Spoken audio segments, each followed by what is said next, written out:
La cultura es la memoria del pueblo, la conciencia colectiva de la continuidad histórica, el modo de pensar y de vivir. Milan Kundera.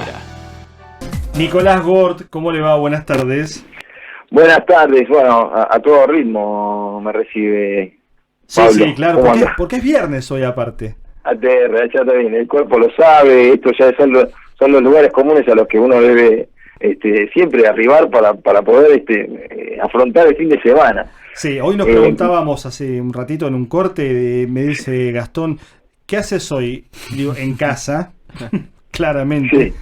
Sí. El plan del fin de semana. Bueno, pero ojo que hay mucha producción también, ahora vamos a abordar un poco la cosa, pero quería llevarte, vos hablabas de efemérides hace un rato en el programa. Sí. Vos sabés que hoy es el Día Nacional del Folclorista. También, no sé, sí. No sé cómo vienen ahí con la guitarreada, o si son más del poncho, la boleadora. Y yo te acompaño aplaudiendo. Bien. La guitarra le tengo mucho respeto y prefiero dejársela a los que saben. Y el poncho y la boleadora, el poncho me lo pongo y la boleadora tengo yo miedo voy con el baile también. Sí. Hay que cazar algo. Bueno, porque nacía Andrés Chazarreta, esto es simplemente para aportarte una efeméride, pero allá por 1876 el santiagueño después se convertiría en la primera samba conocida, en el primero que hizo un registro de eso, y además como era docente, bueno, llevó esa información a todo el mundo, ahí como en una especie de nacimiento del folclore a nivel nacional, en una época en la que estaban intentando establecer ese ser nacional, digamos, había que darle un poco de historia, identidad. Bueno, ahí hubo mucha plata de diferentes gobiernos en esos años, que fue generando toda una historia, o lo que debía formarse en ese momento como historia, muy selectiva, ¿no? Sin negros, eligiendo el personaje que sería el poseedor de la identidad nacional, ¿no? Que es como el trabajador de campo humilde, claro, y modesto, que no era más que una persona con derechos laborales precarizados. Sí, pero algo similar pasó con el tango cuando se lo vacía de contenido, se lo convierte en un tango más de salón, cuando el tango es legitimado en Europa y demás. Tal cual, así inciden las políticas en las expresiones artísticas. Y una de Santiago del Estero que está bueno pensar, algún día lo podemos charlar con más detalle. Santiago del Estero es increíble en términos, bueno, ni hablar la chacarera, digamos, la producción cultural de Santiago del Estero, una provincia que uno la tiene casi olvidada por lo castigada que fue, pero además tiene otra particularidad que es también cultural en nuestro país. Los primeros viñedos que hubo en la Argentina tuvieron presencia en Santiago del Estero, traídos obviamente por los colonizadores españoles que lo traían de Europa, pero no funcionó por cuestiones climáticas, se fueron corriendo a otros lugares, pero los primeros intentos, porque Santiago del Estero era de los lugares más desarrollados de lo que todavía era la colonia en su momento. Mucho tránsito entre el Perú y el puerto de Buenos Aires. Claro, luego aplastado por el centralismo porteño y demás, bueno, ahí está Santiago con un atraso estructural, pero también con una resistencia cultural que nos trae, por ejemplo, la fecha que hoy nos trae esa colación. Tal cual. Bueno, el nacimiento de uno de los puntapiés del folclore. Bueno, pero vamos a ir a otra cosa que es un poco el compendio rápidamente de contabilizar o tratar de identificar cómo el gobierno afronta nacional, provincial y de la ciudad afronta la posibilidad de sostener o morigerar la presión sobre todo sobre los artistas, pero a mí me interesaba trazar un eje dividido en dos, digamos, que es el eje de, sostener la cultura, por un lado el trabajador de la cultura, por otro lado la protección de los lugares que están pensados para desarrollar la cultura. Centros culturales, teatros, infinidad de lugares físicos, ¿no? Que también tienen sus trabajadores, y el trabajador independiente de la cultura que en este momento se encuentra sin posibilidad alguna de subirse a un escenario, cobrar una entrada y hacerse de su sustento. Entonces, un poco analizando ahí la cantidad de programas que se lanzaron ahora, que ya venían algunos y otros misteriosamente no aparecen, llegar un poco a través de eso a una situación que están atravesando los artistas ahora y cómo lo están reclamando y qué artistas y de qué manera. En principio, el Fondo Nacional de las Artes, todo el mundo lo conoce, lanzó un plan Sostener que terminó hace muy poquitito, de unos 20.000 pesos para el artista particular, pero vos tenías que llenar una serie de requisitos, digamos, y si el jurado contemplaba tu situación económica precaria, podía hacerse o hacerte de esos 20.000 pesos para ayudar. La condición claramente es ser artista, a una disciplina artística contemplada por el Fondo Nacional de las Artes. Sí, que tiene muchas categorías, va desde la literatura, la música, artes plásticas, una variedad bastante grande, digamos. Sí, bueno, vamos a hablar de muchos de estos puntos, pero claramente vamos a llegar a la conclusión de que no alcanza, pero bueno, ¿qué alcanza? Esto es una especie de tsunami, lo que nos viene ocurriendo hace un tiempo, y esta es la situación, ¿no? Está el Fondo de Desarrollar, que es para espacios culturales particularmente, o sea que ahí se protege el lugar donde se hace la cultura, ¿no? Para la CONAVIP, que es la Comisión de las Bibliotecas Populares, que hay un montón de bibliotecas populares que devienen no solamente en un lugar donde ir a buscar un libro, sino que hay infinidad de cursos que se van dando, desarrollos de movidas culturales como teatro, como poesía, lectura, talleres, claro. Y bueno, ellos cada año tenían un plan libro al 50%. Estas bibliotecas podían comprar libros a las editoras, a los editoriales, grandes y chicas, por el 50%, con las que conviniera el Ministerio de Cultura. Bueno, duplicaron el monto para poder realizar un poquito más de ese, reducir un poquito más el costo al momento de ir a comprar los libros. No sé si esto resuelve mucho, pero era un programa al que lo ayudaron un poco más. Después hay un programa que se llama Puntos de Cultura, que es un programa que tuvo un paréntesis en estos últimos 4 años de Macri, que realmente lo que sucedió fue un misterio. El programa seguía, pero no, digamos, estaba como prácticamente, no sé, quieto, no hubo movimientos, y es un programa súper troncal para los puntos de cultura, justamente, que son organizaciones de total, de un amplio espectro, digamos, de una gama que va desde, no sé, protección de género, trabajos de género, trabajos sobre pueblos originarios, radios cooperativas, comunitarias, bueno, infinidad. La cuestión es que este programa tiene un gran alcance y estaba casi suspendido. Hay un relanzamiento de esto y tienen no solo una primera llamada, sino que ahora ya está abierta la segunda y va a durar un mes más para todo el tipo de organizaciones, pero también hay personas físicas. Hay muchas líneas dentro de Puntos de Cultura. Con esto lo que ayudan es a pagar sueldos, a resolver alquileres, a promocionar alguna actividad, ahora que muchas cosas están yendo por las redes. Bueno, eso es un punto claro. que entregaron desde el Ministerio de Cultura de la Nación. El plan Podestá, que es para teatros, para salas, para compañías de teatro, que son unos 100 millones de pesos para repartir. El INAMU, que hizo unos 2.000 subsidios por 10.000 pesos para cada persona que se anotara, llegó a 2.000 músicos, claramente, porque el Instituto era más Nacional de la Música, sí. De la música, tal cual.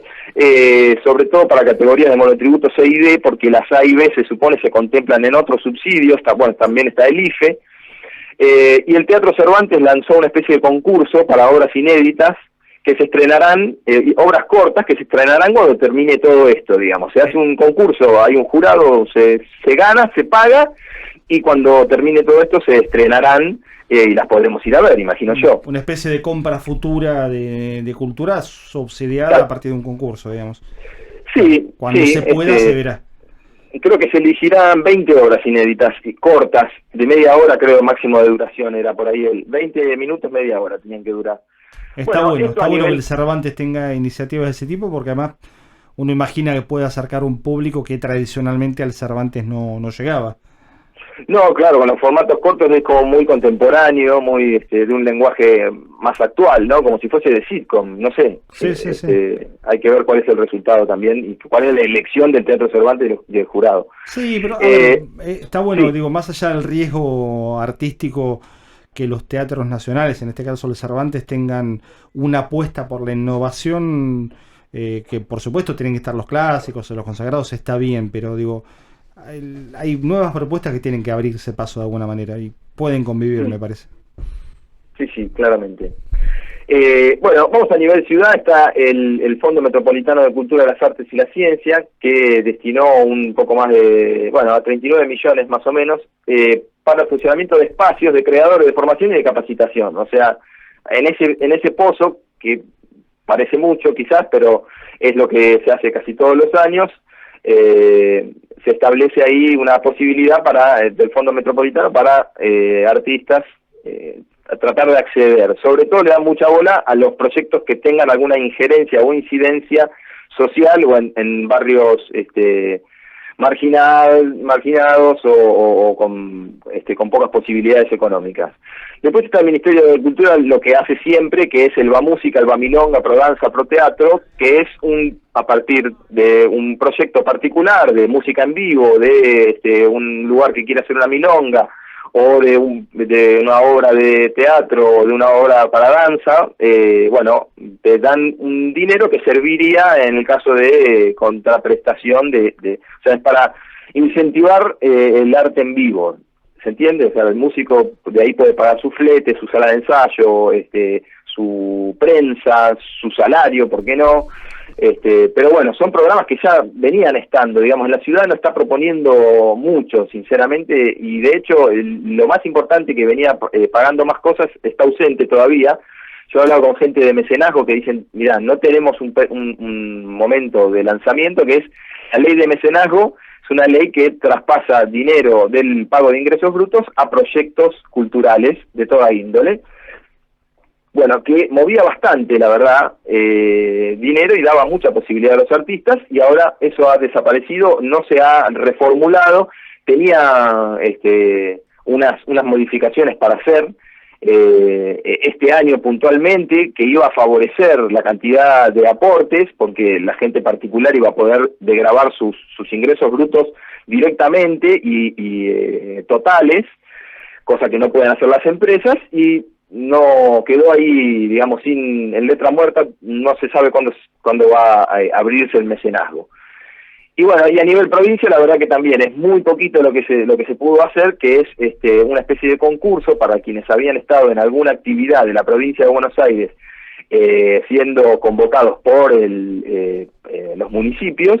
Podían presentar videos con ese antecedente, podían presentar algunos videos, y esos videos se podían pasar en las redes de la provincia de Buenos Aires, del Ministerio de Cultura, y como contraprestación había 8.000 pesos para ese grupo de artistas o para ese artista. Sí, el dato político, Nico, estamos con Nico Gort, nuestro columnista de políticas culturales, es que tanto a nivel nacional como en la provincia hubo cambio de administración, de gestión política de diciembre a esta parte, y la ciudad viene con ya más de 12 años de la misma gestión, digamos.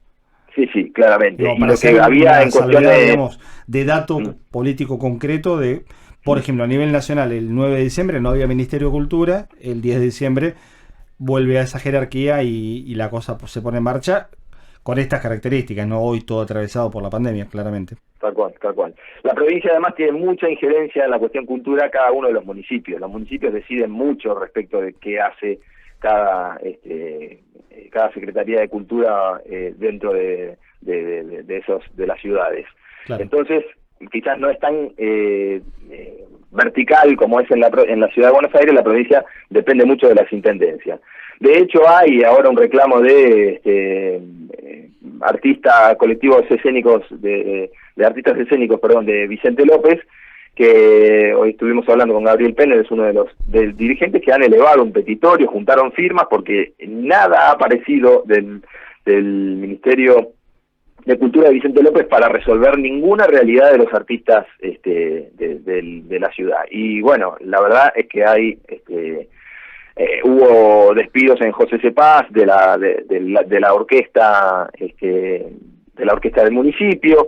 Bueno, entre otras cosas, sucede que en este contexto, la verdad, está muy golpeado el músico independiente y no tiene posibilidad de resolver ese problema. Ni siquiera es que podés ir a una esquina a pasar la gorra, ¿no? Claro. Estamos en gorras virtuales. Entonces, la precariedad es tremenda. Bueno, en esa línea, músicos organizados viene haciendo una serie de asambleas y terminó por definir el jueves pasado, hizo una radio abierta frente al Ministerio de Cultura de la Ciudad de Buenos Aires para reclamar, una serie de puntos que para ellos vienen siendo completamente ignorados, si bien los ha recibido Sanjurjo por Nación y Mora Sillama por Ciudad de Buenos Aires.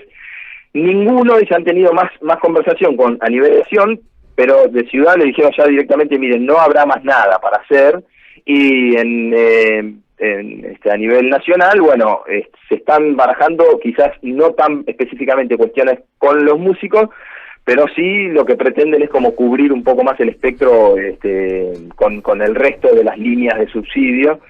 Pero bueno, vamos a escuchar igual un cortecito, una pequeña conversación que tuve con Luis Mauregui, es uno de los referentes de músicos organizados que estuvo en toda esta movida, y nos cuenta los reclamos puntualmente, qué reclamos está haciendo músicos organizados.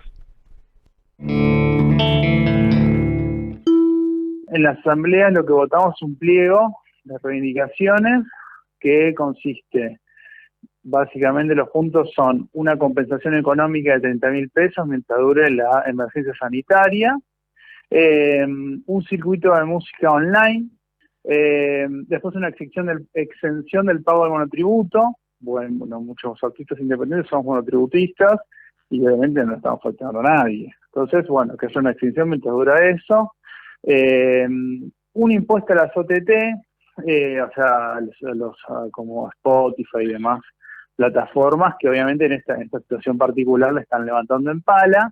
Nosotros lo que pedimos es un impuesto, no como el impuesto país que colocó el gobierno, porque es un impuesto al usuario, pero sí un impuesto a las plataformas que lo están levantando con todo, y que la realidad es que a los músicos les llegan de todas esas canciones que suben, álbumes y todo eso, les llegan migajas. Entonces, un planteo que eso sirva como un fondo para poder cubrir las necesidades que tenemos los músicos y músicas.